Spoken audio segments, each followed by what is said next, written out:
iki wangune pawongan kang wani nggo mlayu Ratu Ngamarta Puntadewa. Iya pancen takoni aku sing nggo ngomonganku awit aku wis duwe kewajiban ngayomi marang kabeh sing padha tak emong. Merga aku iki sipating pamong malah tak jaluk aja kesuwen nggonmu ndadak silih warna dadi pendhita. Awit para Pandhawa wektu dina iki wis ngregem wahyuning katentreman. Yen nganti wanuh-wani kowe gendak sikara karo ndaraku Pandhawa, bakal keweleh. Lho, keweleh piye to iki? Kowe iki omong apa? Lah kok ndadar ngapusi Semar. Mripatku tok tutupi gak arone batinku aja tak kowe Bathara Guru. Walah tak.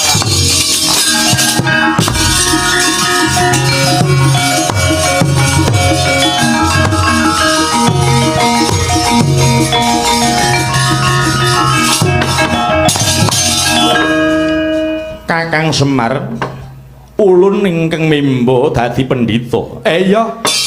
Aku wis ngerti kok Guru. Arep malih bulus poleng Semar ora tok apusi. Ayo, kowe duwe karep apa? Dadak kowe mimba pendhita.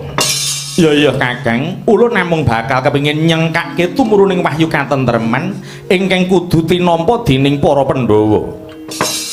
Ulun uga kepengin nodhi sepira ingkang dadi kemantepaning Prabu Duryudana. Nyatane ulun ora kok teges bakal ngubupi perkara kuwi babar pisan ora. Prabu Duryudana ingkang duwe kerentek bakal rukun kelawan para Pandhawa malah iku minangka dadi sarana jegalaning donya. Awit wis kinodrat perang Bratayuda kudu dadi ya kuwi watak angkara murka ingkang kudu kalindhih dening watak suci utamane kaya Puntadewa apa dening Duryudana. Besok perang Bratayuda bisa dibuktekake mungguh sapa ingkang luput.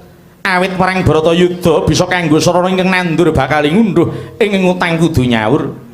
Yen nganti Duryudana wakur kelawan Puntadewa tegese Bratayuda ora dadi angkara murka saya gumlar ana ngalam donya.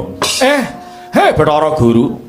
Duryudana wakur kelawan Puntadewa. Yen pancen lair tumusing batin, tegese Bratayuda ora dadi. Kuwi malah tiwas kebeneran merga donya ora bakal ana peperangan. Nanging tangih kelakone Kakang. Mula ora perlu dadak meksa ingkang dudu kodrate. Mangkono? Iya. Gandeng ulun sarampung kewajiban ulun nyengkake tumuruning wahyu katentreman ingkang sumandang marang para Pandhawa.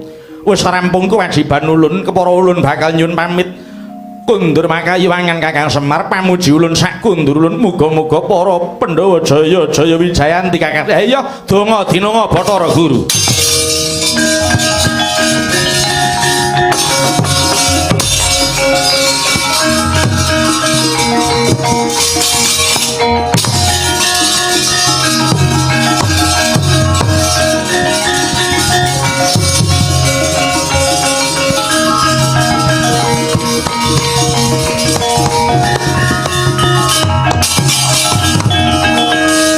Udara nyatane isih urip mara sawangen Gusti isih ngayomi marang aku.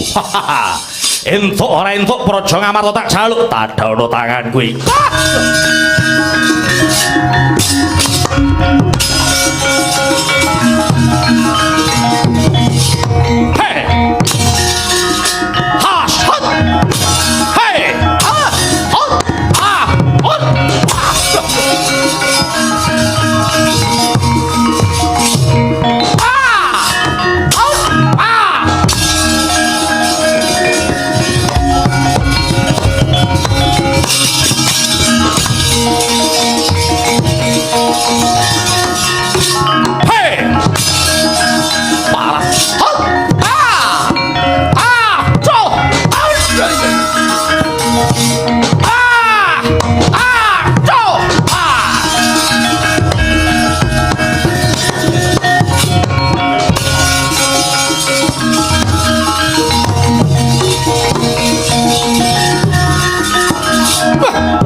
Pripun Gus? Pripun? Bagong rak sae ta sing ndak?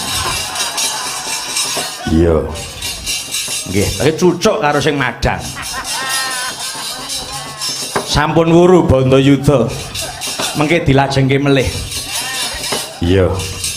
Sampun titipur ning gati kasembatan sedyanipun bendara kula para Pandhawa ngregem wahyuning katentreman. Mugi lekasipun para Pandhawa anggenipun nampi wahyu katentreman hanya wapi dhateng para warga Gung ingkang mapan wonten ing dukuh Gemalang mriki aku melu nekseni. Pungkasan ngatur monggo sami ngaturaken santi sepisan merdika salaminya akhirul kalam wassalamualaikum warahmatullahi wabarakatuh. Bakal syukur aku bakal joget sawetara. Nggih, ning kudu sing mulat lho nggih. Kudu diapalke jogetane. Mara sawangen. Oh nggih. Tak deloke. Kaya ngapa polahe cah iki. Wis mikir nggih.